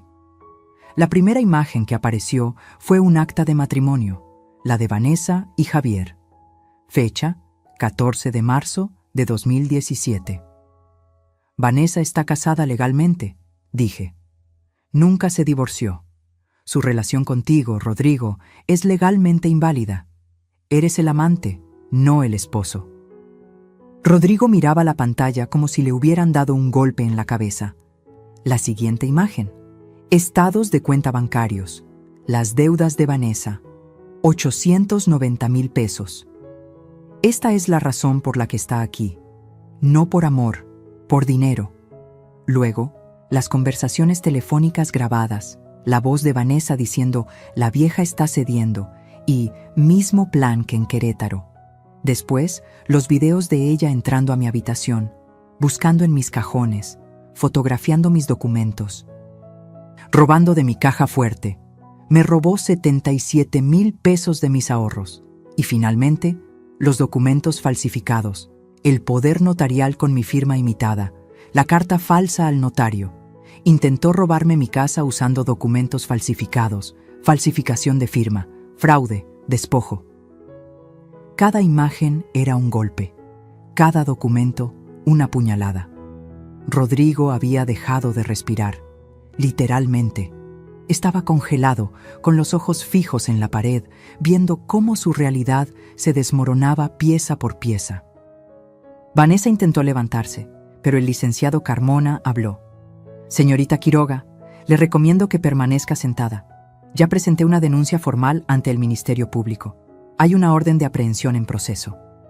Ella se desplomó en su silla. «No», fue todo lo que pudo decir. Me volví hacia Javier. «Señor Ruiz, ¿podría decirnos qué le dijo Vanessa cuando la contactó hace 2 meses?» Javier asintió, mirando a Vanessa con una mezcla de lástima y desprecio. «Me dijo que había encontrado un tonto con casa propia y una vieja que está en las últimas, que pronto tendría dinero suficiente para desaparecer otra vez. Me pidió 50,000 pesos prestados para acelerar el plan». Rodrigo emitió un sonido, algo entre sollozo y grito ahogado. «Rodrigo». Vanessa extendió la mano hacia él, pero él se alejó como si su toque quemara. «No me toques». Su voz temblaba. «No, no te atrevas a tocarme». Me volví hacia el ingeniero Maldonado, quien miraba todo con ojos como platos. «Ingeniero, usted fue contactado por esta mujer para comprar una propiedad que ella no tiene derecho a vender. Los 300,000 pesos que dio de anticipo fueron robados. Ricardo va a ayudarlo a recuperarlos y a presentar su propia denuncia». El ingeniero asentía mecánicamente, todavía en shock. Finalmente me volví hacia Vanessa. Estaba llorando. Lágrimas que corrían por su maquillaje perfecto, creando surcos negros en sus mejillas. «Por favor», suplicaba, yo puedo explicar todo». «No hay nada que explicar». Mi voz era de hielo. «Eres una estafadora profesional, una criminal que ha destruido familias enteras, y pensaste que yo sería tu próxima víctima. Suegra, por favor». «No me llames suegra». Cada palabra salía envenenada. «No eres familia. Nunca lo fuiste. Eres una depredadora que vio debilidad y atacó. Pero cometiste un error». «¿Cuál?». Me incliné hacia ella, mirándola directamente a los ojos. «Asumiste que por tener 68 años estaba acabada, que era débil, indefensa, que podías manipularme y destruirme sin consecuencias». Sonreí, pero no había calidez en esa sonrisa. «Te equivocaste, porque yo construí esta casa con mis propias manos. Sobreviví cosas que te habrían roto en 1000 pedazos, y no iba a dejar que una criminal de cuarta me quitara todo por lo que he luchado». Me enderecé. «Ricardo, llama a las autoridades». «No». Vanessa se levantó de golpe. «Rodrigo, dile algo, defiéndeme». Todos los ojos se volvieron hacia mi hijo. Rodrigo estaba sentado, con las manos sobre la mesa, mirándolas como si no fueran suyas. Tenía los ojos rojos, la cara descompuesta. Cuando habló, su voz sonó rota, completamente rota. ¿Algo de lo que dijiste alguna vez fue verdad? Vanessa abrió la boca. La cerró, la abrió de nuevo. Yo sí te amé. Mentira. La palabra salió como un látigo. Todo fue mentira, desde el principio. Se levantó lentamente, caminó hacia ella, y por un momento pensé que iba a abrazarla, a perdonarla, a ser el hombre débil que ella había creído que era. Pero en cambio, se detuvo frente a ella y dijo lo único que importaba. Quiero que salgas de esta casa, ahora. ¡Rodrigo! ¡Ahora! El grito resonó en el comedor. Vanessa retrocedió, tropezando con su silla. Miró alrededor buscando apoyo, pero solo encontró miradas duras, acusadoras. «No tienen derecho», empezó. Pero entonces llegaron las autoridades. 2 agentes del Ministerio Público, una mujer y un hombre. Traían la orden. «¿Vanessa Quiroga Sánchez?» Ella asintió débilmente. «Tiene orden de aprehensión por falsificación de documentos, fraude y robo. Tiene derecho a permanecer en silencio». La esposaron ahí mismo, en mi comedor, sobre el piso de madera que yo había colocado con mis propias manos. Mientras se la llevaban, me miró una última vez. No había súplica en sus ojos, solo odio puro. «Esto no termina aquí», siseó. «Para ti sí», respondí. «Para ti terminó el día que decidiste que Elisa Montero era una víctima fácil». Se la llevaron. La puerta se cerró, y el silencio que quedó fue ensordecedor. Después de que todos se fueron, la casa quedó en silencio. Un silencio diferente al de antes. Este no estaba lleno de tensión ni manipulación. Era un silencio vacío, hueco. Rodrigo seguía sentado en el comedor. No se había movido desde que se llevaron a Vanessa. Solo miraba sus manos sobre la mesa como si buscara respuestas en las líneas de sus palmas. Me senté frente a él. «Hijo, no». Su voz salió quebrada. «No digas nada todavía. Déjame procesar esto». Asentí. Esperé. Los minutos pasaron como horas. Finalmente levantó Sus la ojos vista. Estaban rojos, hinchados. «¿Cuánto tiempo lo supiste?» «Semanas. Ricardo investigó todo después de que encontré los documentos falsos». «¿Y no me dijiste nada?» «Necesitabas verlo por ti mismo. Si solo te lo hubiera contado, no me habrías creído». Se pasó las manos por la cara. «Tienes razón, no te habría creído, la habría defendido». Una risa amarga escapó de su garganta. ¿Qué clase de idiota soy? No eres idiota. Fuiste manipulado por una profesional. Viví con ella 2 años, mamá. Dormí a su lado. Le dije que la amaba. Su voz se quebró. ¿Cómo no vi nada? Porque el amor nos ciega, y ella era muy buena en lo que hacía. Rodrigo negó con la cabeza. Te traté mal. Permití que te tratara mal. Te vi comer sola y no dije nada. Vi cómo te faltaba al respeto y... Se le cortó la voz. ¿Cómo puedes siquiera mirarme? Me levanté. Rodeé la mesa. Me arrodillé junto a su silla y tomé su rostro entre mis manos. Porque eres mi hijo.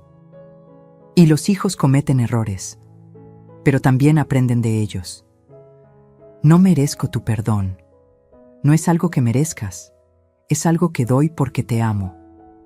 Limpié una lágrima de su mejilla. Pero necesito que entiendas algo, Rodrigo. Esto no puede volver a pasar. Necesito que aprendas a valorar lo que tienes, a respetar a quien te ha dado todo. Asintió, llorando como no lo había visto llorar desde que era niño. Lo siento, mamá. Lo siento tanto. Lo sé, hijo. Lo sé. Lo abracé. Y en ese abrazo sentí todo: el dolor, la traición, el perdón, la esperanza. Voy a compensarte, dijo contra mi hombro. No sé cómo, pero lo haré. Ya sé cómo. Me separé de él. Vas a mudarte. Se quedó helado. ¿Qué? Saqué un sobre de mi bolsillo. Lo había preparado días antes. Hace años compré un departamento pequeño, una inversión. Está en la colonia del Valle. 2 habitaciones, bien ubicado. Las escrituras están aquí. Puse el sobre frente a él. Es tuyo, pero con condiciones. Mamá, no puedo aceptar. Condición 1. Vas a vivir solo. Vas a aprender quién eres sin depender de nadie. Ni de mí, ni de ninguna mujer. Tragó saliva. Asintió. Condición 2. Vas a trabajar, no importa en qué, pero vas a mantenerte con tu propio esfuerzo. Lo haré. Condición 3. Cada domingo vienes a comer aquí y vamos a reconstruir lo que se rompió, como madre e hijo, como familia real. Sus ojos se llenaron de lágrimas nuevamente. ¿Por qué haces esto? Después de todo, porque eres mi hijo y porque creo en segundas oportunidades. Me levanté. Pero esta es tu única oportunidad, Rodrigo. No habrá una tercera. Tomó el sobre con manos temblorosas. Lo abrió. Vio las escrituras. Gracias, mamá. Juro que no te voy a fallar. Más importante, no te falles a ti mismo. Se quedó esa noche, su última noche en esta casa como residente. A la mañana siguiente, empacó sus cosas. No eran muchas, una maleta, algunas cajas. En la puerta, me abrazó fuerte. Te amo, mamá. Y yo a ti, hijo, siempre. Se fue. Y yo cerré la puerta sabiendo que, por primera vez en 2 años, mi casa volvía a ser mía. Los meses siguientes trajeron paz. Vanessa fue sentenciada a 8 años de prisión, falsificación, fraude, robo. Su historial de víctimas anteriores pesó en la sentencia. El ingeniero Maldonado recuperó su dinero. Incluso me agradeció por exponerla. Javier Ruiz finalmente tramitó el divorcio. Y yo renové mi casa. No la estructura, sino el alma de ella. Pinté paredes. Cambié muebles. Quité todo rastro de Vanessa. Convertí el estudio en un pequeño taller de arquitectura. Empecé a dar clases gratuitas a mujeres mayores que querían aprender diseño. Rodrigo cumplió su palabra. Cada domingo llegaba con flores o pan dulce. Comíamos juntos, conversábamos de verdad. Lentamente, muy lentamente, reconstruimos lo que se había roto. Hoy, mientras escribo esto, sentada en mi jardín, viendo el limonero que Fernando y yo plantamos hace 43 años, entiendo algo fundamental. La verdadera riqueza no está en lo que posees. Está en lo que no permites que te quiten. Tu dignidad, tu paz, tu hogar, tu alma. Vanessa intentó quitármelo todo, pero olvidó algo esencial. Las mujeres como yo no nos construimos en días fáciles, nos forjamos en tormentas, y cuando la tormenta pasa, seguimos de pie, más fuertes que antes. Si esta historia te tocó el corazón, déjame saber en los comentarios de dónde nos estás viendo. ¿Te ha pasado algo similar? ¿Conoces a alguien que necesite escuchar esto? Dale like, comparte y suscríbete para más historias de vida real que nos recuerdan que nunca es tarde para defender lo que es tuyo. Porque la dignidad no tiene edad. Y las leonas viejas siempre tienen las garras más afiladas. Fin.